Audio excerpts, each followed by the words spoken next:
नमस्कार दोस्तों। Kolkata rape case में दरिंदों ने 4 घंटे तक महिला ट्रेनिंग डॉक्टर के साथ सेमिनार हॉल में क्या क्या किया है। आखिर उस रात कैसे हुई थी बर्बरता। वारदात के 10 दिन बाद अब सब कुछ साफ हो चुका है।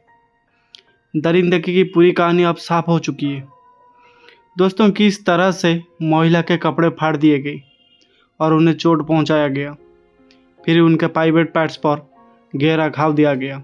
सबका सब खुलासा अब सीबीआई के सामने हो रहा है।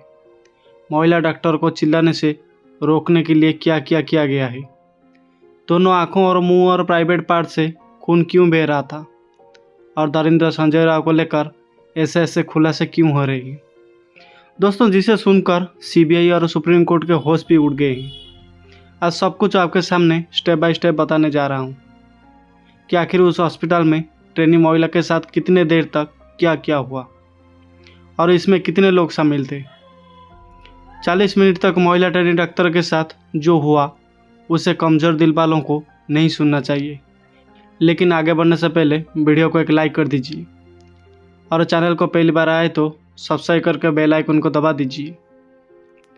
दोस्तों, बलात्कार के एक दिन पहले ही दरिंदा संजय ने महिला ट्रेनिंग डॉक्टर को किसी खूंखार जानवर की तरह क्यों घूर रहा था। वो दारू पीने के बाद जमकर असली फिल्म देखी और कोलकाता के रेल लाइट एरिया में गया, और फिर जो हुआ उसे सुनकर सुप्रीम कोर्ट से लेकर सीबीआई तक हैरान है। दोस्तों, इसके बारे में हम आगे चर्चा करेंगे, लेकिन दोस्तों सबसे पहले ये जान लेते हैं कि आखिर सेमिनार हॉल में जो दरिंदे ने उस महिला के साथ क्या क्या किया। सेमिनार हॉल में महिला डॉक्टर को चुपचाप गहरी नींद में सोते हुए देखकर दरिंदा संजय उस पर कूद पड़ा। वो गंभीर नशे में था और महिला के साथ ज़बरदस्ती करने लगा। हाल ही में उसने कई अश्लील फिल्में देखी थी, जिसके कारण उसका हवस चरम सीमा पर पार कर रहा था। लेकिन जैसे ही महिला डॉक्टर की आंखें खुली, उन्होंने खुद को बचाने की पूरी कोशिश की, बहुत प्रयास किया, लेकिन माना जा रहा है कि उस वक्त सेमिनार हॉल में कोई दूसरा नहीं था जो उस महिला की रक्षा कर सके।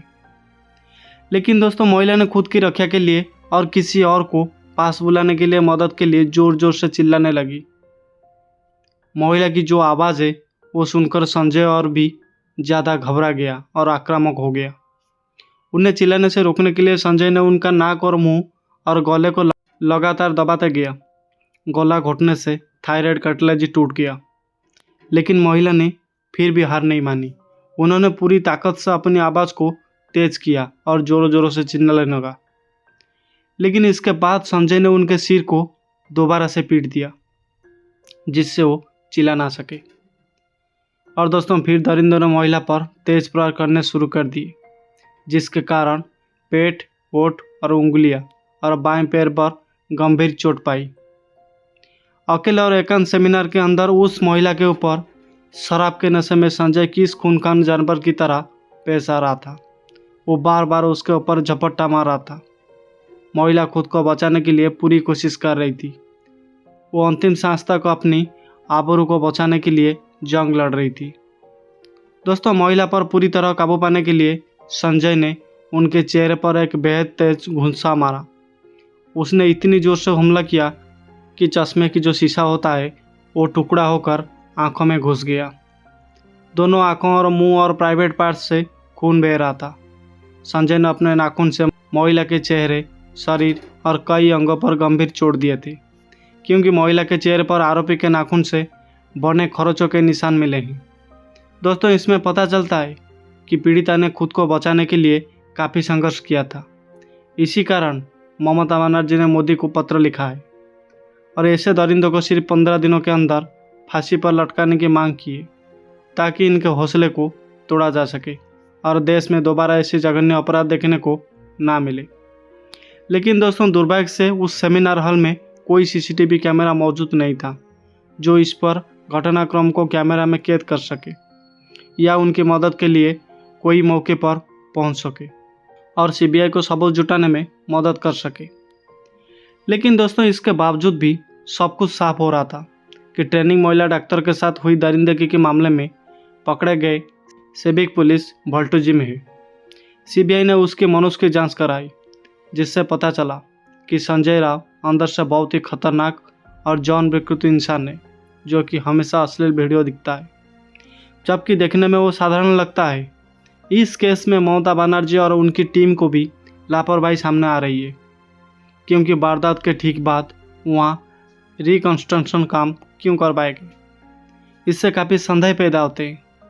दोस्तों, महिला पर काबू पाने के लिए संजय ने उनके साथ जमकर मारपीट की। वो पहले भी कई महिलाओं से खूनी मारपीट कर चुका था। आखिर ममता बनर्जी की पुलिस ऐसे दरिंदों के दिलों में भय पैदा करने के लिए कोई कड़ा कदम क्यों नहीं उठा रही है? महिला को बुरी तरह टॉर्चर करने के बाद उसने बलात्कार किया, और यह बलात्कार कोई मामूली रेप केस नहीं था, बल्कि एनमेक टॉर्चर के कारण टेनी डॉक्टर के प्राइवेट पार्ट्स पर गहरा घाव आया था और पाया भी गया। इसका मतलब है कि बलात्कार करते समय संजय आदमी नहीं बल्कि जानवर बन गया था। और इससे ये साफ हो जाता है कि दिल्ली के निर्भया कांड के बावजूद ममता बनर्जी की पुलिस सतर्क नहीं थी और अपराधी खुलेआम तांडव मचाने के लिए शहर में घूम रहे थे। दोस्तों, सीबीआई के लिए सेमिनार हॉल सबसे बड़ा रहस्यमय स्थल बन गया है। सीबीआई अलग अलग टीम लेकर इस सेमिनार हॉल में सबूत इकट्ठा करने के लिए 10 से अधिक बार यहाँ का दौरा कर चुकी है। सेमिनार हॉल में घटना घटने के बावजूद भी वहाँ पर मरम्मत का कार्य करवाया गया, जिसमें कई अहम सबूत मिट जाने की आशंका जताई जा रही है। सीबीआई टीम की जांच बार बार सेमिनार हॉल पर अटैक कर रही है और सीबीआई के पास अपराध स्थल पर उसके मौजूद के पुख्ता सबूत है। लेकिन दोस्तों, अब भी वो डीएनए टेस्ट के नतीजों का इंतजार कर रहे हैं। लेकिन अब जान लीजिए कि बलात्कार करने का ठीक पहले संजय ने कैसे तैयारी की थी। दोस्तों, आरोपी संजय राव पर शिकंजा कसा जा रहा है। इस बात की पूरी उम्मीद की जा रही है कि उसे फांसी की सज़ा दी जाएगी। सीसीटीवी फुटेज उसके अपराध के कबूलनामे पर और फॉरेंसिक सबूतों से पता चलता है कि अपराध से एक दिन पहले वो 31 साल की पीड़िता लेडी डॉक्टर के आसपास मौजूद था। दोस्तों, कोलकाता पुलिस के पूछताछ के दौरान आरोपी संजय राव ने भी कबूल किया है कि उसने अपराध से एक दिन पहले ही 8 अगस्त को पीड़िता को चेस्ट मेडिसिन बोर्ड में दिखा था। यानी वो एक दिन पहले से ही किसी शिकारी की तरह महिला का पीछा कर रहा था। बोर्ड के सीसीटीवी फुटेज से ये भी पुष्टि होती है कि राय की अस्पताल में आसानी से पहुंचती। वारदात के एक दिन पहले राय 8 अगस्त को जिस सुबह करीब 11 बजे वार्ड में था, उसी समय महिला और उनके साथ 4 अन्य जूनियर डॉक्टर वार्ड में मौजूद थे। सूत्रों ने यह भी कहा कि सीसीटीवी फुटेज में राय को डॉक्टर की ओर घूरते हुए देखा जा सकता है। लेकिन दोस्तों, आप जान लीजिए कि वारदात के ठीक पहले वो कोलकाता के रेड लाइट एरिया सेनागाछी क्यों गया था। दोस्तों, संजय राय अपने एक दूसरे साथी के साथ 8 अगस्त की आधी रात के बाद सेनागाछी गया था। ये उत्तरी कोलकाता का रेड लाइट एरिया है। पता चला कि इस रात को आरोपी राय ने शराब भी पी रखी थी। सेनागाछी पहुंचने पर राय का साथी वेश्या के घर में घुसा, जबकि संजय बाहर खड़ा रहा। सेनागाछी के बाद ये दोनों रात करीब 2 बजे दक्षिण कोलकाता के एक और रेड लाइट एरिया चेतला में गई और यहाँ भी यही घटनाक्रम हुआ। आरोपी संजय ने नशे की हालत में वहाँ से गुजर रही एक महिला को भी छेड़ा। उसने एक महिला को फ़ोन करके उसकी न्यूड पिक्चर भी मांगी। दोस्तों, संजय राव के साथी किराए के कमिश्नर बाइक लेकर घर चला गया, लेकिन संजय अपराध को अंजाम देने अस्पताल पहुंच गया। संजय को सुबह करीब 3:30 बजे आरजीकल अस्पताल के टेना यूनिट के आसपास घूमते हुए दिखा गया। संजय नशे की हालत में ऑपरेशन थिएटर में दरवाज़ा तोड़कर अंदर घुसा। वो सुबह करीब 4:30 पर अस्पताल के इमरजेंसी बोर्ड में पहुंचा और फिर सीधे तीसरे मंजिल पर सेमिनार हॉल में चला गया। दोस्तों, पुलिस पूछताछ के दौरान संजय ने कबूल किया कि उसने टेनी डॉक्टर को तब देखा जब वो गहरी नींद में थी। सूत्रों के मुताबिक उसने पुलिस के सामने कबूल किया है कि वो उस पर कूद पड़ा और उसके साथ बलात्कार किया। दोस्तों, क्राइम वाली रात वारदात के ठीक पहले करीब 11 बजे संजय राव शराब पीने के लिए अस्पताल के पीछे एक जगह गया था और वहाँ शराब पीते हुए वो असली फिल्म देखी। और पुलिस सूत्रों ने यह भी बताया कि राय उस रात कई बार अस्पताल परिसर में घुसा था।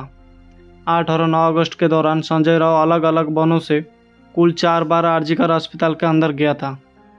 इनमें से 3 बार तो वो अस्पताल के अंदर घूम फिर कर राउंड लगाकर बाहर निकल आया। लेकिन चौथी और आखिरी बार जब वो हॉस्पिटल से बाहर निकला तब तक उसके हाथों ट्रेनी डॉक्टर का रेप और कत्ल हो चुका था। दोस्तों, जैसा कि हमने आपको बताया कि संजय राव वारदात वाली रात क्राइम से ठीक पहले हॉस्पिटल के पास ही एक रेड लाइट एरिया में भी गया था और वहां लौटते हुए उसने रास्ते में भी एक लड़की से छेड़छाड़ की थी। यहाँ तक कि रेप और कत्ल की वारदात के बाद उसने एक महिला को फ़ोन किया और उसके साथ भी उसका व्यवहार एक सिरफिरे की तरह ही रहा। और इससे ये पता चलता है दोस्तों कि उसकी हवस की भूख कोई मामूली नहीं थी। ऐसे लोगों के साथ क्या करना चाहिए, आप अपनी राय नीचे कमेंट बॉक्स में बताइए। वीडियो को ज़्यादा से ज़्यादा दोस्तों शेयर कीजिए और चैनल को पहली बार आए तो सब्सक्राइब करके बेल आइकन को दबा दीजिए। धन्यवाद दोस्तों।